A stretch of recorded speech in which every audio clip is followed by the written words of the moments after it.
First case of the morning is case 119553, Ronald Bayer versus Panduit Corporation, area Erectors. Are you ready to proceed?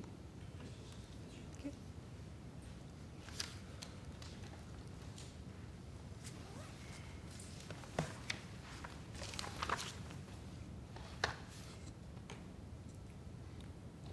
May it please the court. Counsel.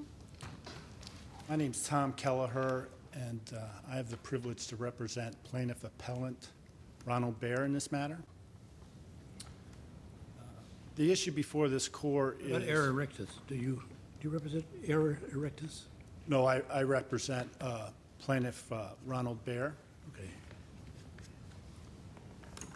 The issue in this matter before the court is whether the third-party defendant, area Erectors, owes an attorney fee, a mandatory contribution attorney fee, for the savings that it is benefiting from by being relieved of paying for future medical expenses pursuant to the Workers' Compensation Act and as a result of the verdict and settlement in this case.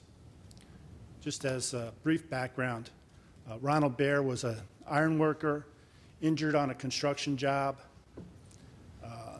Unfortunately, severe injury resulted in quadriplegia. We brought a construction injury case. We tried that case, obtained a verdict of $64 million. Post-trial, we settled with the parties involved. After settling that matter, we satisfied the workers' compensation lien in terms of what benefits had already been paid by the workers' compensation insurer, and we moved for attorney fees with respect to the future savings in terms of what the employer area was going to save by being relieved of paying future lost wages in the form of permanent total disability payments, as well as savings from being relieved of paying future medical expenses. The trial court granted our motion, awarded those fees. On appeal, as the court knows, area Erector does not challenge the attorney fees with respect to its savings for future losses, but challenges the fees with respect to medical expenses. That's the issue before this court. And this is an issue of statutory interpretation, is that correct? Excuse me, Judge? This is an issue of statutory interpretation? Yes, Justice, I'm sorry. And that's where I was going. I mean, I think we really just need to look at the terms of Section B, which is the applicable statute here. The first two paragraphs of Section B are the ones that are in play here. I think it's important that they be read together, obviously. They're part of the statutory scheme, and there are two separate paragraphs in this Section B. But at the same time, they cover separate topics or aspects of the Section B lien. The first paragraph talks about when there is a third-party recovery, what the employer is entitled to reimbursement for.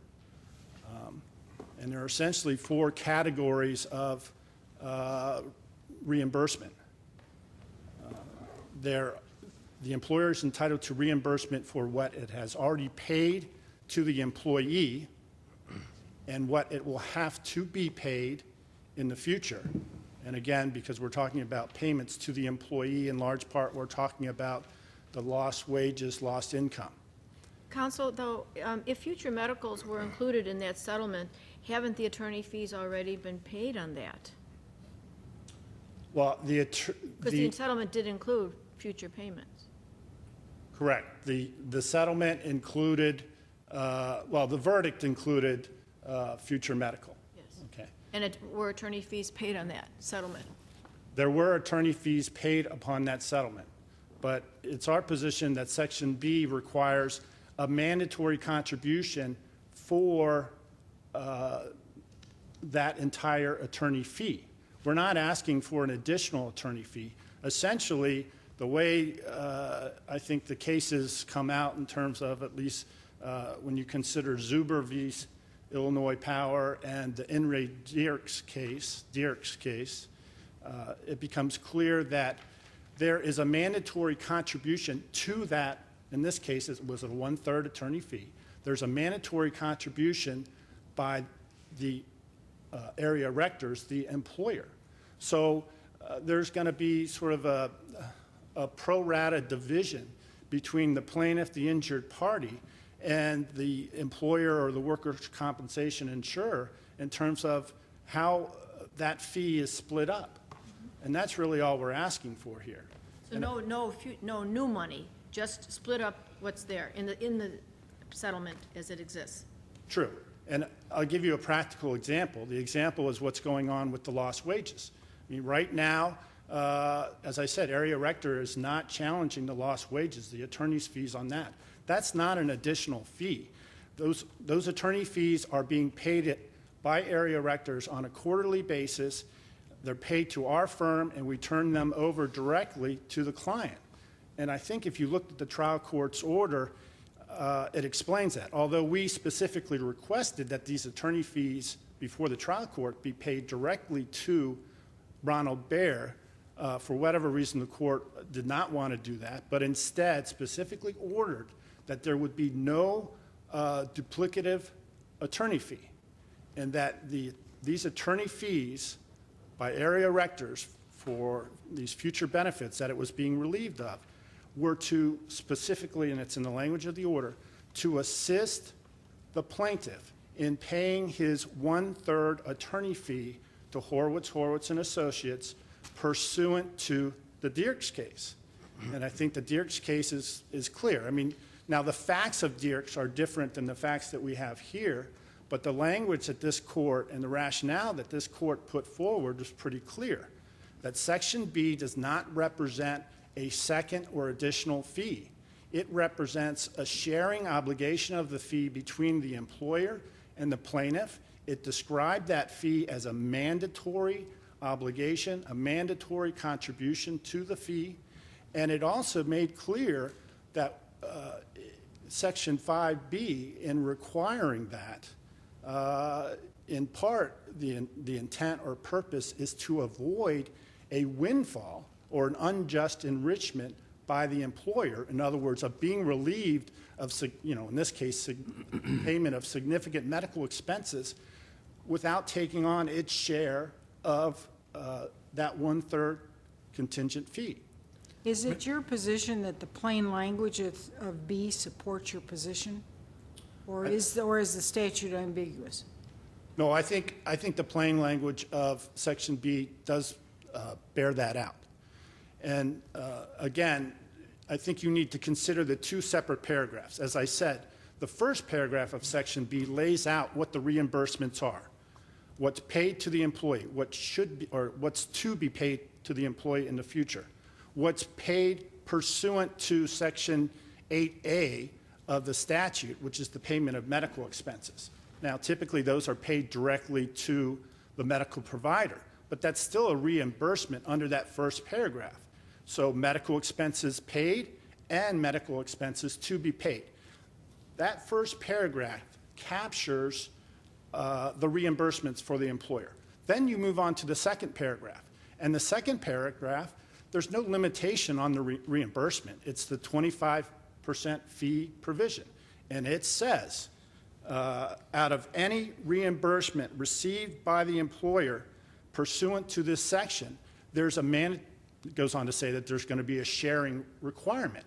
And it also says that based upon, and the language is any reimbursement, and for such any reimbursement, there's going to be assessed a 25% attorney fee.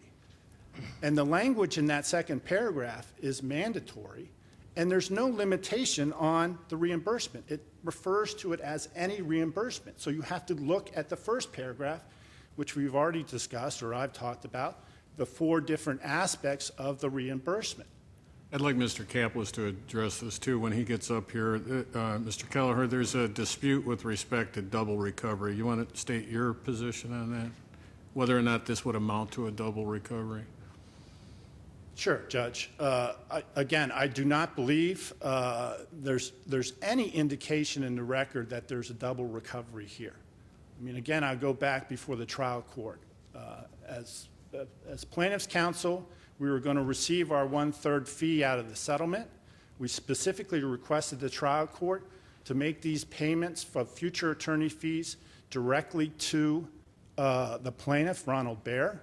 The court decided not to do that, but instead they specifically ordered that there will be no duplicative fee. And they ordered, again, that these additional attorney's fees that were coming from the employer in the future were going to be used to assist in the payment of the 1/3 fee that the plaintiff had to take on originally and initially. And as a practical matter, this is already moving forward and taking place with the lost wages fee. I mean, So let me see if I can put this correct. Any overlapping fees then would go back to Bayer, is that right? True.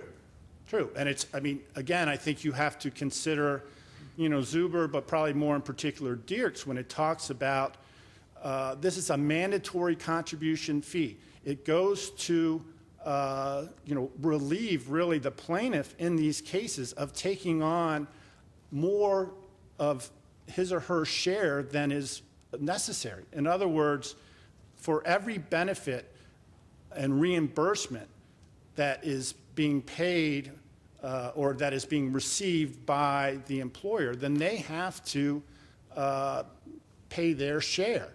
In this sense, pay their share of the expenses and costs associated with that, as well as pay their 25% fee. And I think in terms of when you look at the appellate court decision, the problem that we had in that decision is that it seems like the appellate court was making connections or ties between the first paragraph of Section B and the second paragraph of Section B. Basically, their interpretation was that the 25%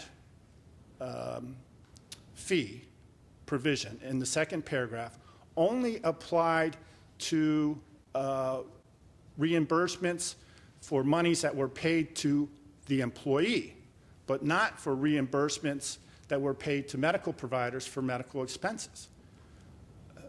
But if you read those two paragraphs, there's no such language in there. There's no such linking of that language. I mean, again, the second paragraph, the 25% fee provision, talks about any reimbursement. So it has to refer to all of the reimbursements in that first paragraph, which include lost wages and medical expenses. Now, and I think, Area argues in part that, the issue really is one of what the legislature has done. If you have an argument here, it's really with the legislature. And to a certain extent, I agree. But that's Area's argument. The position that they're putting forth now is not what is stated in Section B, in the first paragraph and the second paragraph. Now, it would be different if the legislature wrote a statute that said in the second paragraph, out of any reimbursement paid to the employee, then there's going to be a 25% fee provision. But that's not what the legislature did. And I think you have to look at sort of the plain language of that statute. And when you do that, I think the fair and really only reading is the one that we're being put forth today by plaintiff. I think the other issue is that you need to consider even what this court has said when it's commented on the intent and purpose of Section 5B. In Zuber, the court stated, now I understand that Zuber did not involve specifically medical expenses, but the Zuber court did discuss Section 5B, the purpose of Section 5B. And it specifically said, Section 5B notes that there's going to be a benefit by the employer, not only from being paid back what it has already paid, but also a benefit of being relieved of future payments. The court went on to say, because of that purpose and because of that fact, it is appropriate to impose attorney fees on the employer for both benefits. I think and they go on to say that that really, at least in part, is the purpose and intent of Section 5B. The Dierks Court also went on to discuss the intent and the purpose of Section 5B. It said, pursuant to Section 5B, there shall be essentially a litigation fund or a reimbursement fund that's going to benefit the employer, in this case, area. Because of that fund, the court talked about there's a mandatory, pursuant to Section 5B, a mandatory contribution that's required to the attorney fee. And I think as a practical matter, again, that's, I've said what I think Section 5B says in plain language, but I think as a practical matter, in terms of how Section 5B is implemented, there's sort of a line of cases that this court has put forth. And I think if you consider the Freer case, the Zuber case, and the Dierks case together, it creates a practical model by which these attorney fees can be paid. Under those cases, you have a settlement, the workers' compensation benefits will stop, be suspended, and there's going to be future savings to the employer by this settlement or verdict in the third-party case of being relieved of paying future lost wages and future medical expenses. And there's going to be attorney fees that are assessed. And under Zuber, which was appropriate, as those payments came due, the employer would be relieved of those payments. And at that point in time, the savings would occur. As a result of the savings occurring, that would be the point in time where these attorney fees would be assessed. For example, in Zuber, there was a $224 a week payment for lost wages moving forward that the employer was being relieved of. On a weekly basis, the employer had to pay its 25% fee. That's what's happening right now with the lost wages, and under the language of the statute, Section 5B, as well as the case law here, that's what needs to be done with respect to the saved medical expenses as well. Thank you. I have one question. Oh, sure. In the opening part of the defendant's brief, they acknowledge that, see if I can find this, that 8B is involved, but then they also refer to the Section 8A sub D with regard to undisputed medical payments. How does that factor in, if at all? Well, I don't think it does factor in. Now, again, I think that was specific. That was an argument that area put forth, and that in part was an argument that was accepted by the appellate court because they made a distinction between reimbursements or monies that the workers' compensation insurer paid to the employer as opposed to being paid to the medical provider. But as I've said, nobody here in this courtroom, none of the parties, no court, the appellate court, the circuit court, everybody agrees that that first paragraph of Section 5B requires reimbursement for lost wages paid, past lost wages that are to be paid, medical expenses paid in the past, even though they were paid to the medical providers, and medical expenses that have to be paid in the future, again, to the medical provider. That first paragraph of Section 5B, that encompasses the world of that in reimbursement. You go to the second paragraph, it refers to any reimbursement. Any reimbursement is going to be charged a 25% fee, attorney fee, to the employer. And so I think that argument is sort of a red herring, if you will. What the defendant has specifically highlighted is language that says, in 8A, if the employer does not dispute payment of first aid, medical, etc., the employer shall make payment to the provider on behalf of the employee. And then sub D says, no attorney's fee shall be charged with respect to compensation for undisputed medical expenses. Again, does that factor into an interpretation of 8B in any way? I don't think so, because I think that second provision that you read is similar to their argument about 16A, Section 16A, where they're saying, well, there really should be no attorney fee charge because these medical expenses, medical bill payments were undisputed. But just like that provision in Section 8, Section 16A, it's not talking about, in the case, it's not talking about that issue in the framework of a Section 5B lien where there's been a recovery. It's talking about the workers' compensation attorney in that initial workers' compensation petition cannot take a fee on undisputed medical expenses. That's a completely different issue than what we have here.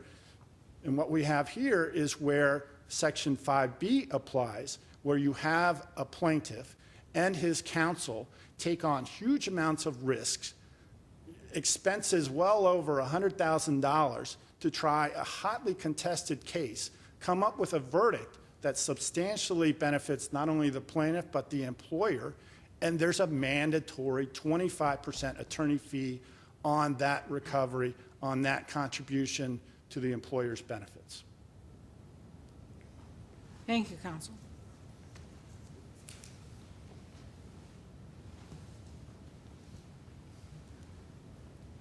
Good morning, Justices. My name is Kevin Kaplis. I am General Counsel for Area Erectors. Thank you for your time here today. Mr. Kaplan, quick question. Shoot. You, according to Area Erectors, because there is no language in the Act expressly stating that attorney's fees are to be paid for suspended future medical payments, the employer is not obligated to pay the 25% attorney fees.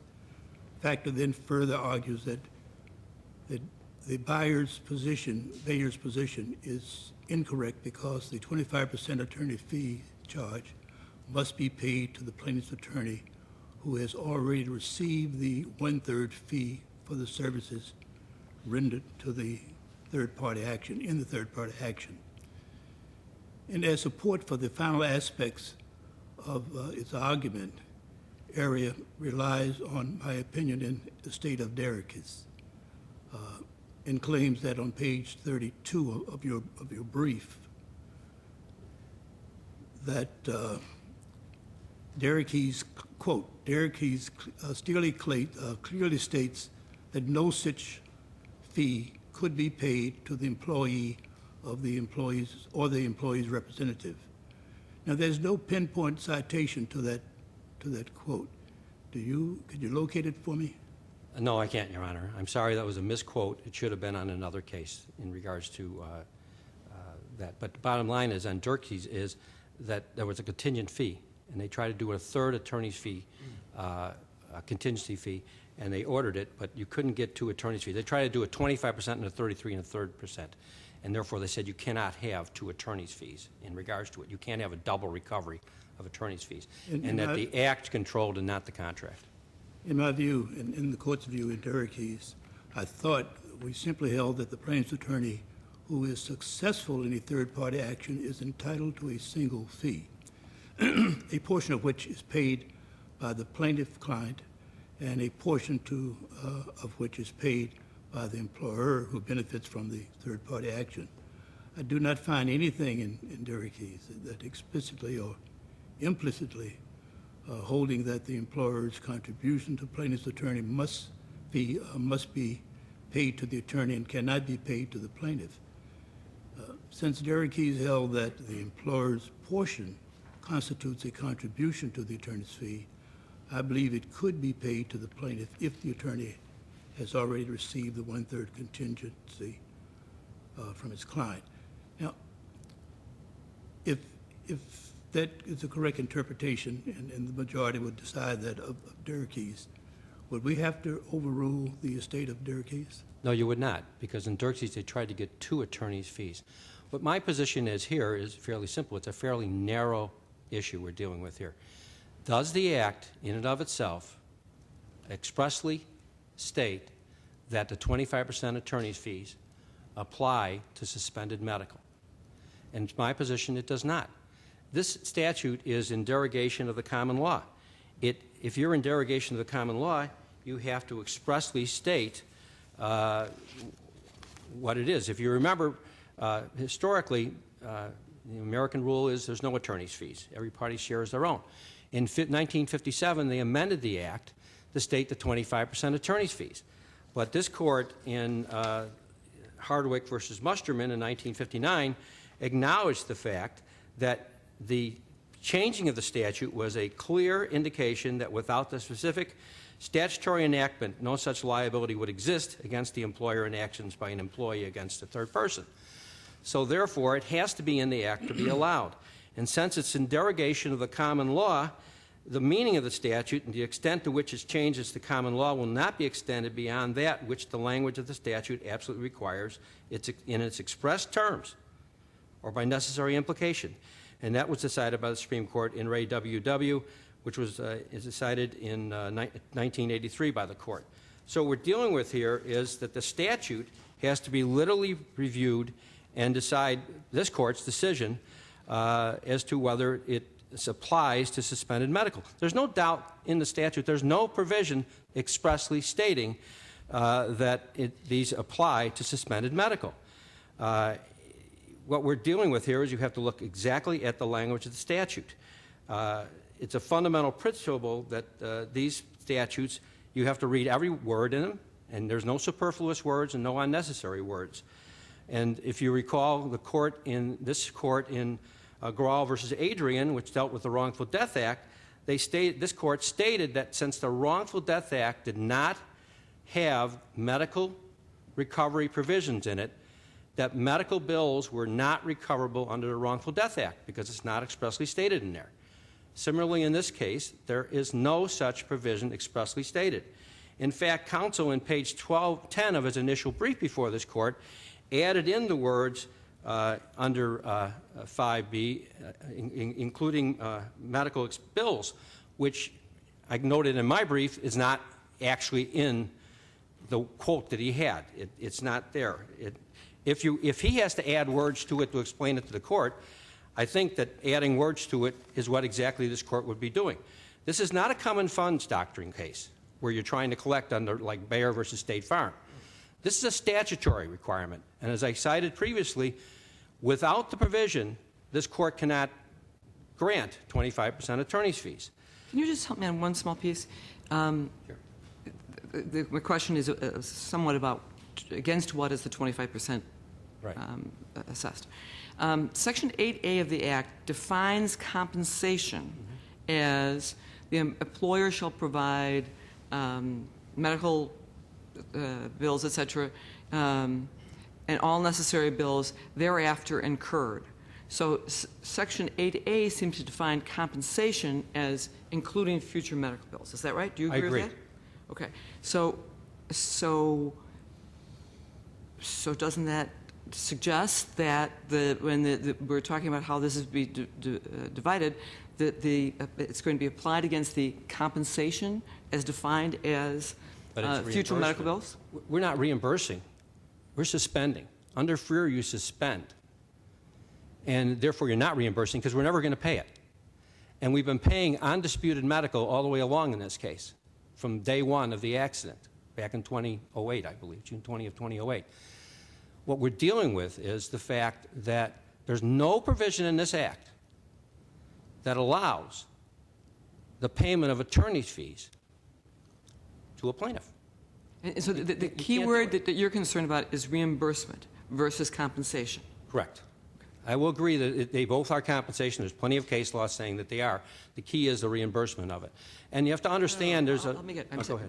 I'm just trying to figure out the statute. The statute says compensation means future medical benefits. And then later, the other statute talks about 25% being against the gross amount of such reimbursement. Now, you're saying reimbursement is distinct from compensation. In regards to suspended medical. Because it's not reimbursing it. It's already been paid. This gentleman here, Mr. Bayer, has already received a settlement of over $46 million in this matter. His medical and future progressive medical is in fact paid. And you have to also answer the question, how would you administer this? I can understand under Zuber, although I do agree, I do think the court stretched it in Zuber, because the paid or to be paid could have simply been responded to instead of all the future was, quite often in workers' comp, when you settle a case, you'll say, okay, unpaid medical for 30 days or 60 days will include in the settlement. And if you do that, it's paid or unpaid as included in it. They stretched it to all the suspended TTD. But in this case here, we had a settlement. And I don't know if you looked at the settlement in the appellate court opinion. They went into it at length, but it was rather convoluted. Even I admit that, but that's what happens sometimes when you're dealing with litigation such as this. And part of it was that we could not agree on the suspended medical and TTD attorney's fees. So part of the release was that if all parties settled, that plaintiff would waive all attorney's fees. And we couldn't agree, Mr. Horwitz and I couldn't agree on whether it was TTD and medical or both. And as part of the settlement, we agreed, well, the law is pretty clear on TTD. We'll pay the TTD, but we're not going to pay you the suspended medical, if in fact. But the case didn't settle. That went by the wayside. It was an agreement we had, but it didn't go to fruition. But we agreed on the Zuber part of it in regards to TTD. And I might add, TTD is easy for you to administer. Either the Industrial Commission or the parties will agree it's $1,000 a week, 25%, $250 a week, easy to do. Medical, how do you do it? Medical calls for, therefore, an ongoing administration by some judge somewhere, because you're going to have constant disputes. In this case here, we have bills being provided on a monthly basis for medical that they've been sending to me. In it, it has management, which this court in Cole versus Byrd said you can't charge for management fees for workers' comp. So that's something that's in dispute. If you remand this matter, some judge has to decide that. They're ironically putting in as medical workers' compensation insurance, because the plaintiff himself is now an employer. And therefore, through Medivest, they have to hire and pay $802 a month in workers' compensation. There's also Illinois Medicaid or Medicare Part B is coming in. There's SSD coming in. There's a lot of little nuances that you're going to have on a monthly basis, if not weekly basis, a continuing administrative nightmare, which distinguishes TTD from suspended medical. It's not specifically stated in the Act. Now, it's up to this court to decide, you know, you're the justices, you make a decision, but it's not in the Act. And I think that it does not apply to this kind of a situation. What we're dealing with here is, under the rules of professional conduct, an attorney cannot share an attorney's fee with anybody who's not an attorney. There's nothing saying that he's allowed to give money back to his client or not give money back or reimburse. In fact, in this case here, I challenged in both the appellate brief and the brief before this court to tell me what you've been doing with the TTD money, supplement the record, show the court that you've been paying back the 25% to Mr. Bayer. That challenge was ignored. There's no evidence before this court as to what's going on with that money. The only evidence is we made a gentleman's agreement. We wouldn't be doing it on a weekly basis. We'd be doing it quarterly, which we've been honoring and sending the checks in quarterly. Is that your position, Mr. Kaplan, as to why this would be an overpayment then? It is, and this is an incredible overpayment already on this case.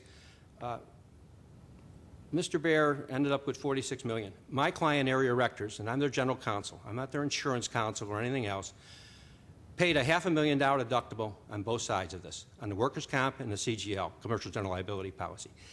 Then it paid money on its excess policy of $25 million on behalf of Panduit as an additional insured. So in this case, we've paid almost $28 million on this. Now the court is asking us to pay for suspended medical that the plaintiff got from the jury. It's not like he hasn't been paid it already, that they can take the attorney's fee out of it. They've already taken their attorney's fee, and they're asking this court for an additional amount of money. Now, I have gray hair. I've been around a long time. I've had a lot of cases over 43 years. You might add, why hasn't this come before this court before? Because I never had a lawyer really go that far after getting a $16 million attorney's fee and his client being fully compensated on the matter, actually proceed on. Generally, you make it as part of the settlement. And I'm a, you don't see me here. I do an awful lot of settlements through an awful lot of years. But this case here, they want a double recovery. It's not in the statute. So There's nothing in the statute saying... Let me stick with that Oh, point go ahead. for a minute. So, Sorry, Judge Thomas. Mr. Kelliher then is indicating that Bayer owes, what, 33%? And to the extent that that was paid, the 25% that area would pay would then serve as a reimbursement, right, to the plaintiff, to Bayer. That's their position, yes. There's nothing in the statute allowing them to do that. Our rules of professional conduct, I think, might bar it. But in any event, they haven't proved in any way, shape, or form they've done it in regards to the TTD. So, I don't believe in the Easter Bunny either anymore. So I don't know if that's ever going to occur in this case here. And you might, if you remand it, have a court supervise it. But again, you're asking for nightmares in regards to supervision of this case. I can just see this as, I'll be dead, and this case will still be lingering on. It's just one of those matters that goes on forever. I gave as an example, what if under the Act, the employer, if they don't file a suit within 90 days before, 3 months really, before the statute's going to run, the employer has a right under the Act to file the lawsuit. Okay, what if I filed the lawsuit and I got a $64 million verdict, a net? It was 80 minus 20% contributory, 64 net. And they had an attorney, as a consulting attorney, overlooking my shoulder. I would then have tried the case, put up all the expenses, put up all the time, got the $64 million, taking my lien money back out of it, which in this case we had $6 million lien. I wouldn't have negotiated it down to 3.75. I would have taken my 3/4 minus the pro rata of costs. But then in turn, I would then have to pay for 25% attorney's fees for the suspended medical that I recovered. That provision of the Act makes no sense at all if you're going to allow for suspended medical to be attorney's fees. As I've stated, it's a double recovery. In all these other cases cited, the party had not yet received the money. They'd appealed it. Or in the one case where they received the money, they said, well, you can't get a second fee. You've already recovered on it. There's no specific case, and the appellate court pointed out there was no case directly on point in the state of Illinois.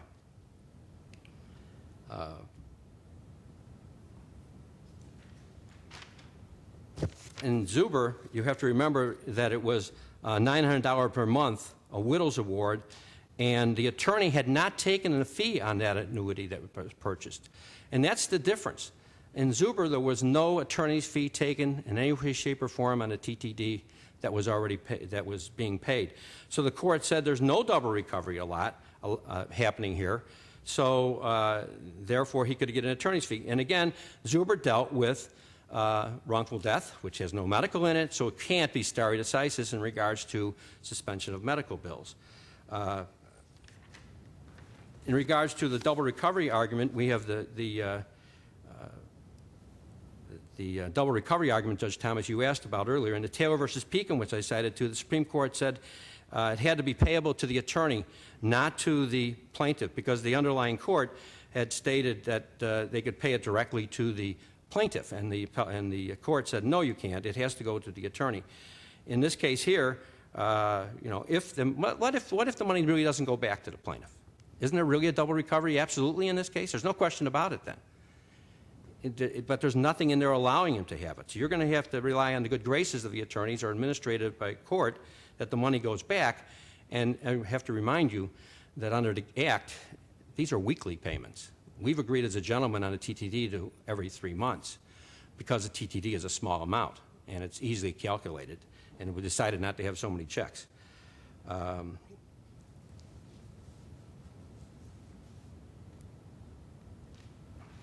In regards to, there was a brief also filed by ITLAW on this, which I think didn't add anything to it other than the fact to say that ITLAW is interested in this matter. It really twisted the court's opinion. And as counsel tried to claim too, that under the Act, that the my interpretation, he claims to be in the appellate court's interpretation, which is wrong in regards to his interpretation of the appellate court, that somehow this opinion says that we can't get reimbursement for medical bills. And that's not there, because the word including is in Section 5B, which includes that amount received by the employee and also including the 8A provisions of the Act. So with that, I thank you for your time, unless you have further questions. Thank you. Thank you.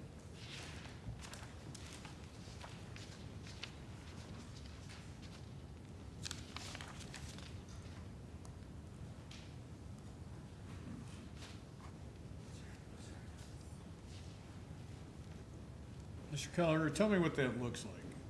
The weekly future medicals, the 33% already been paid in attorney's fee, presumably that 25% contribution going back to the plaintiff. What does that look like in terms of, will it take judicial monitoring? If not, is it a lawyer paying a fee to a non-lawyer? Is there professional conduct implications? I do not believe there's any professional conduct implications. You know, as the law exists now, under Section 5B, there's a mandatory contribution by the employer for these issues that we've talked about.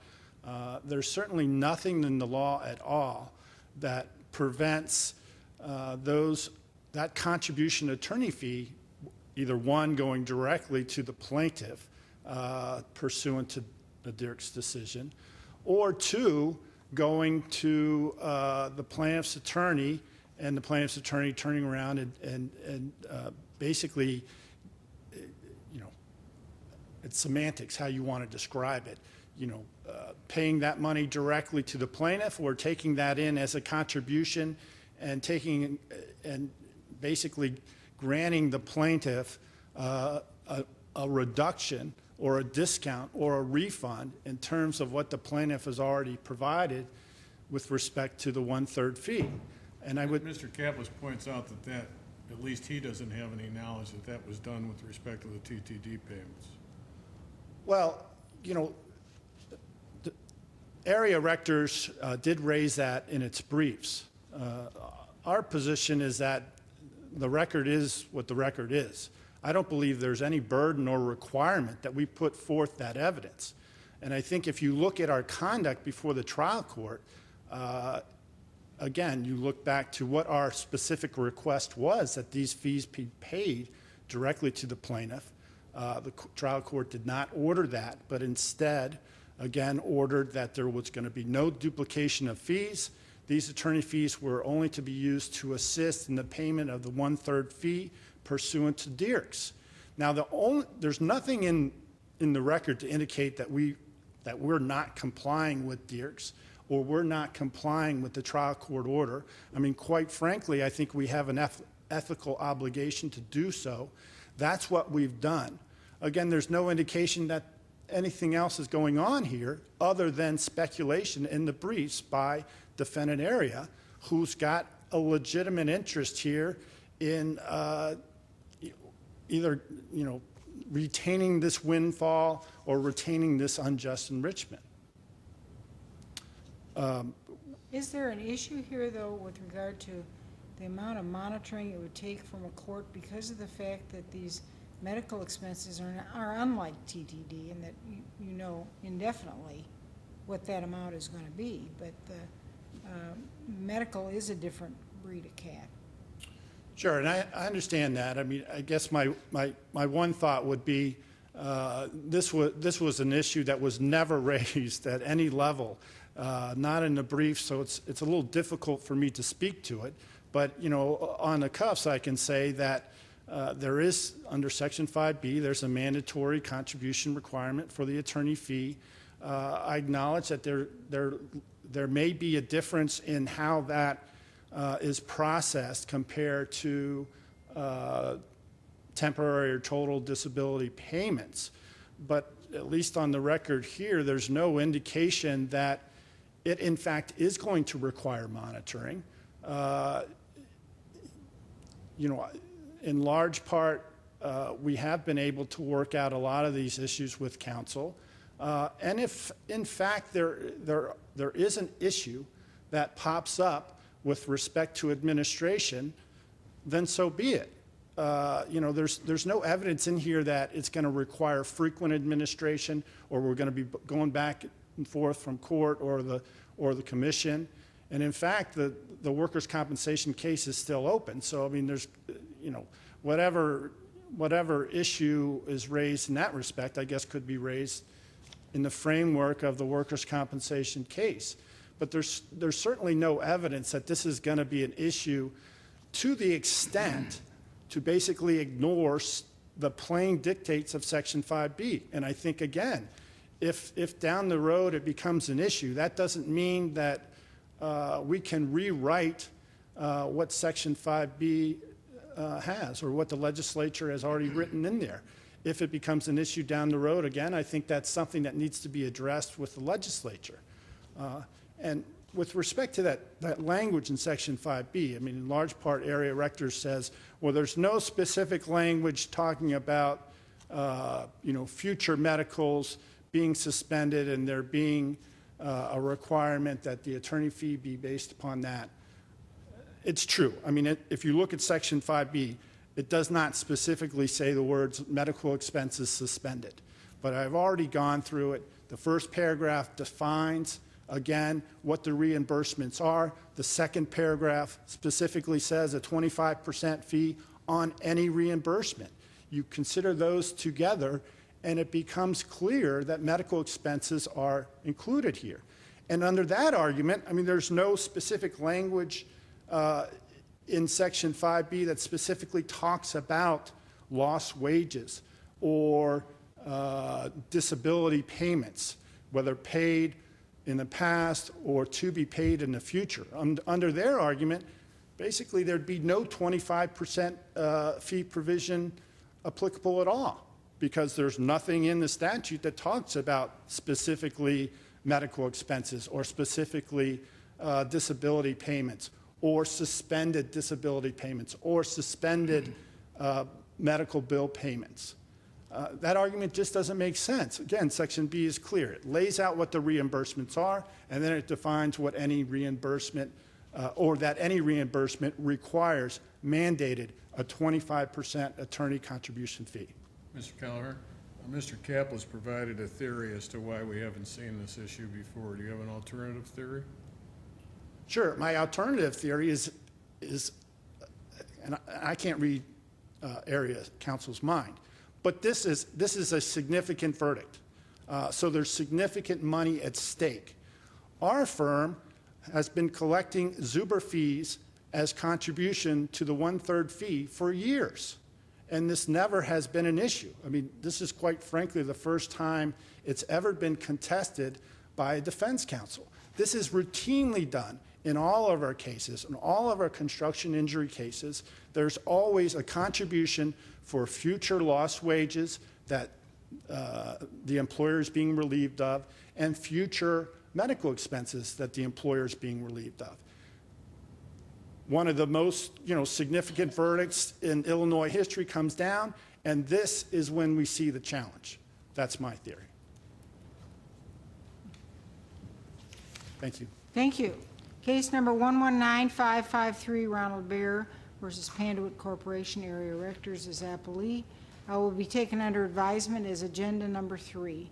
Mr. Kelliher and Mr. Kaplan, thank you for your very insightful arguments this morning. You're excused at this time.